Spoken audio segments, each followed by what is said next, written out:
mais boo dégloo sortie bi premier ministre defoon ba muy wax ne bu ñu mënul nañ tuddee on a un problème d'autorité dans ce pays là. mais loolu la dénoncé. ne dafa am lu ëpp solo lu nga xamante ni moom lañ fi teg ñu war jublu ñu tëb ko dem ci lu nga xamante ni yu ñàkk fayda la. te dossier yu mag yi ñu war a yëngal moo ngi fi. xam nga su fekkoon ne dañoo tàmbalee bu fekkoon juste en début de mandat reddition des comptes bi lañ def maanaam priorité mu wóor ñu ne ñii teg nañu lii ci cadre boo xam ne xaalis bi ñi nga xam ne ñoom lañ joxoon responsabilité yi ñoom la ñu faj ba pare. mais tel que la situation elle est posée ils sont partis dans xam nga mus naa leen dégg ngeen koy def dafa am benn carence de communication boo xam ne gouvernement du Sénégal daf ko am il faut avoir le courage de le dire. tout à fait. Ils ne nous ont pas expliqué clairement où ils allaient. donc boo xoolee ñoom ni ñu commencé mandat bi doo xam ndax définir priorité yi doo xam ndax dénoncer li fi nekkoon dañoo dem ci benn phase boo xam ne wanuñ ñu ñoom fan lañ doon dem parce que dañoo mën na ñuy làmbaatu même su fekkee ne que une expérience mën na am parce que la plupart d'entre eux avant ñuy jël pouvoir bi ils n'étaient pas aux commandes. te gouverner dafa xaw a délicat. li ñu waroon def mooy bu ñu tàmbalee ñu expliquer ñu reddition des comptes moo waroon nekk priorité numéro 1.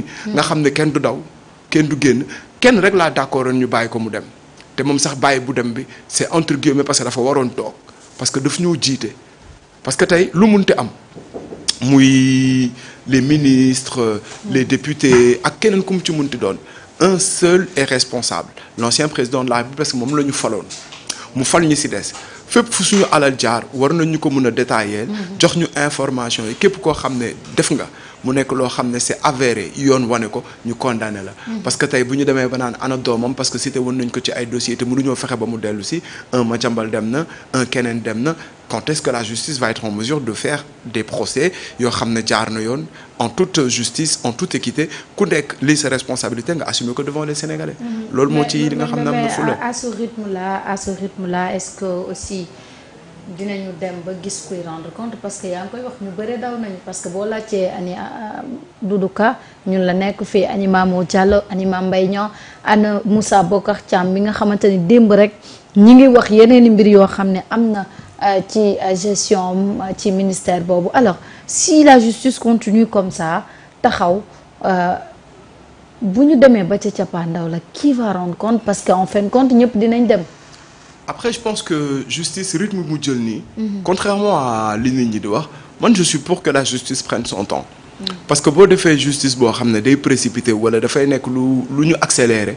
erreur mën naa am il vaut mieux ñu def étape par étape tout en expliquant aux Sénégalais ce qui se passe et puis man lu ma jaaxal ba léegi gisaguma point de presse boo xam ne procureur wala procureur parquet pôle judiciaire génn na ñu expliquer Sénégalais yi.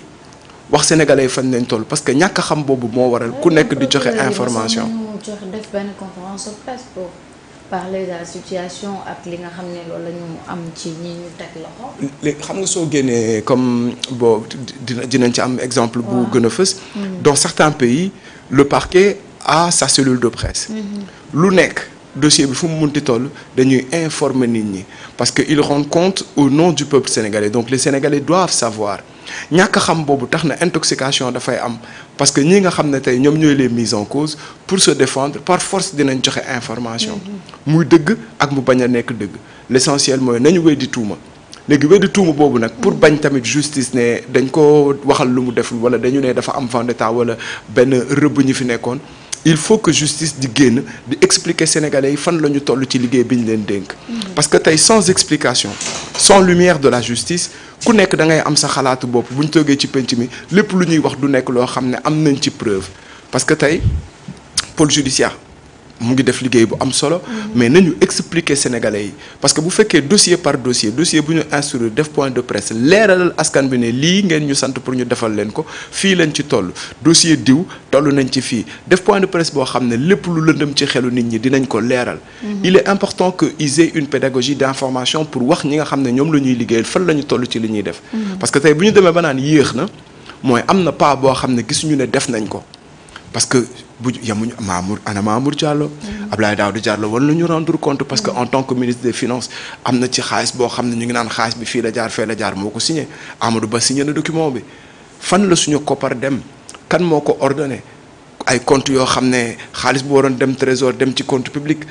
y a des choses yoo xam ne il faut que ñoom ñu leeralal ñu parce que bu ñu leeralee askan bi wax nit ñi fii la ñu toll ci liggéey bi ngeen ñu dénk rek réeroo du am mais il faut que tamit ñu jël seen temps parce que xam nga tey bu ñu demee ba Finlande seen premier ministre dafa démissionné parce que dafa dem restaurant ak doomam fayee carte bancaire parce que dafa làmb ay cartam moom bàyyi ay cartam ci otoom yorul woon liquide mu jël carte gouvernement bi fayee ko restaurant journaliste yi yam ci.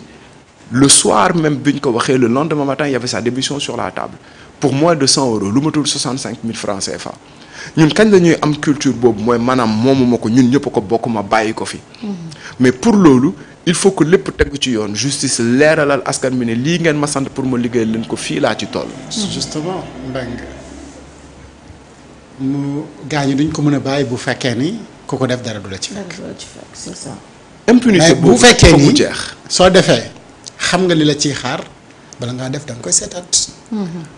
xam nga soo ko alors aujourd'hui nag Mbengue gaañ ñi dañu war a jël seeni responsabilité ba mu mat sëkk. justice kenn waxu ko mu précipité wu mais mu def liggéeyam. depuis combien de temps la ñuy wax ay rapport chaque jour que Dieu fait soit CENTIF soit IGE soit Cour des comptes wala beneen cour ñu ngi publier ay rapport yooyu noonu ba léegi.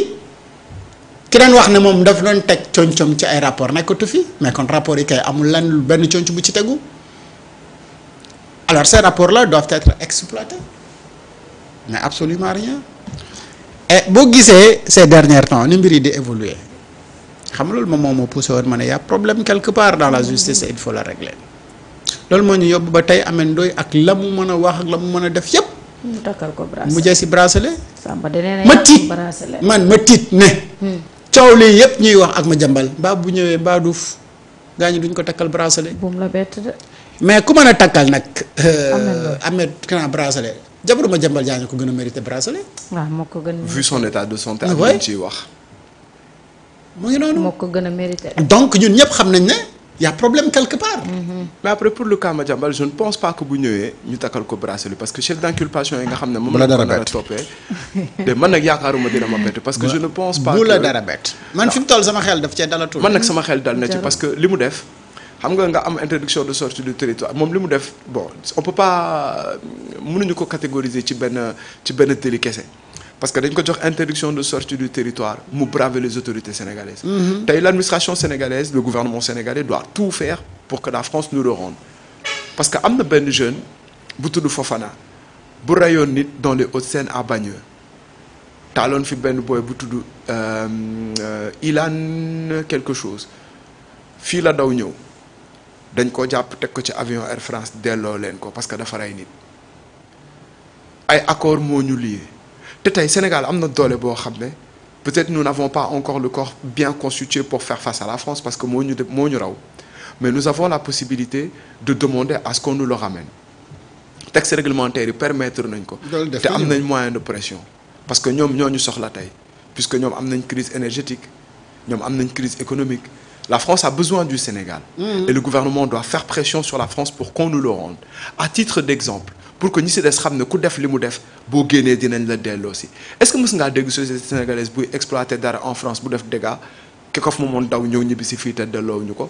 boo amee différent sax waxuma la sax différent économique wala différent d'activité boo xam ne c'est important boo amee différent rek ak nit un citoyen français ngeen am différent yow nga daw ñibbi si fii bu la porter plainte justice daf lay woo fii ne la kaay wuyu xaw ma ndax dinañ la dugalaat ci avion delloo la. mais nañ ko dugal ci avion delloo si ko parce qu'on parle quand même de 21 milliards. ah mais bon le cas Doro Gueye est là Doro Gueye tamit fii la nekkoon ñu def ko contrôle judiciaire mu génn boobu ba tey France mi ngi dàkkante ak ñun tey suba ëllëg ngoon tey suba ëllëg ngoon donc il est citoyen français. ok et en tant que citoyen français la France ne va pas te donner son citoyen pour que nga def justice et sachant que fii à plusieurs reprises la condition de prison et la condition de la justice sénégalaise a fait qu'il n'y avait pas de crédibilité assez suffisante pour que France ne dinaa leen ko delloo alors que Madiambal est citoyen sénégalais. ok donc Dora citoyen français la. bu dee il est citoyen français bu leen jàpp ne ka am moom beneen particularité la doon parce que la France ne va pas donner son citoyen pour nga juger ko même s'il était dans l'administration sénégalaise parce que mun na fi am contrat c'est comme le cas de l'ancien président de la République est-ce que il est citoyen américain te même su fekkee citoyen américain la particularité dafa am États-Unis du cautionner yenn crimes économiques yi. parce que loo def dégâts corruption détournement de biens publics abus de biens sociaux bokkul ci seen culture. bu dee da nga koo def mu avéré dañ ñu koy. pour l'ancien président moom dégg nga damay dalal sa xel. Sénégal dañ ne la pour être président de la République du Sénégal il faut avoir une nationalité exclusivement sénégalaise donc cela veut dire que ni sénégalais rek la doon amul beneen nationalité. kon nag weddi na ko weddiwaat ko donc justice foofu la ñuy actionné maintenant kay tey dossier bi ñu war a dugg ci léegi. muy doom ji foofu la ñuy wax. lan mooy blocus bi parce que boobu dina la wanaat encore beneen mbir mu nga xamante ni moom tax ma ne y a problème quelque part. mais est-ce que moom amoon na mandat d'arrêt. boo amul mandat d'arrêt le côté am mandat d'arrêt. parce que dans toutes les choses dans lesquelles il est cité xam nga moo tax Sénat li ñu doon wax keroog mu am solo mbir yi li ko war a commencer mooy bëgg Sénégal bëgg réew mi suñu bëggoon réew mi ba mu toll leen fenn ku nekk di nga nangoo bàyyi dara pour sa moroom jël ko mu jëriñ keneen. ak nu mu munti demee bu amoon nationalité ba am nationalité Kaaba ga mooy maanaam waxuma Makka de ñu jël Kaaba ga defal ko mu nekk dëkk mu am nationalité bi nañ ko jëli indi ko parce que doomu maire bi di jaay gerte fii jàpp nañ ko ak benn paquet yóbbu ko mandat de dépôt jàllale ko. tout à fait. mu toog di xaar jugement toog ci violon bi pare fa am retour de parquet ñu yóbbu rëbës. mu toog xaar ba keroog ñu koy àtte kon pourquoi Amadou Sall war a am exception dañ ko war a defaral mandat d'arrêt jëli ko indi ñëw ñu juger ko parce que sëriñ bi Mbàkke ki mu bokkaloon mu ngi ñu jàpp Seynabou Ndiaye jàpp nañ ko ci keneen ak keneen jàpp nañ leen ci Dan Sarr jàpp nañ ko ci mais pourquoi pas moom ñu def mandat mu ñëw ñu juger ko comme ñi si des ñëpp. loolu dinañ si ñëw léegi ci kanam lay doon. pourquoi pas bokk na ci ponk yi ñu war a waxtaan. doy na waar de. suñ bëgg daal il faudra. moo tax. moi j'ai peur quelque part. tout au début nag na ma jàppoon ne tempo bi gaa ñi nekk bu baax bi la. mbiri très rapidement Sénégal dina mën a recouvrir lépp lu nga xamante ni mooy alalam ju ñu caxat-caxate te mu nekk ci ay loxoy nit yu nga xamante ni dans des rapports identifiés nañ leen ne am nañ ci responsabilité mais à ce rythme là bi muy doxee. soxna Marie sama yaakaar moo ci yàqeeku. mooy rythme bi ñuy dem léegi tey ñu yegg 2029. bon 2027 29 28 daanaka gars yi leneen la ñuy wax 2029 année électorale la bu ñu fàtte ne mois de février la ñuy voté. donc c'est un début de mois de léegi lan moo fi des on est en 2026. dans quelques jours na ba pare. après lan moo def 2027 ak 2028. à ce rythme là bu fekkee ni nii lay doxee mais sa waay Sénégal pareegul pour recouvrir li nga xamante ni moom mooy alalam. et alal jooju bu ñu ko recouvrirul mais ñun ñooy continuer encore de subir moo tax on ne met pas la pression à la justice. mais on demande justement à la justice de faire son travail. d'accord. bu mu ci am xàjj ak seen. et loolu moom moo ñu dugal ci ponk Amadou Sall. Amadou Sall d'accord ci moom moomu sax la ñuy ñëw seet naa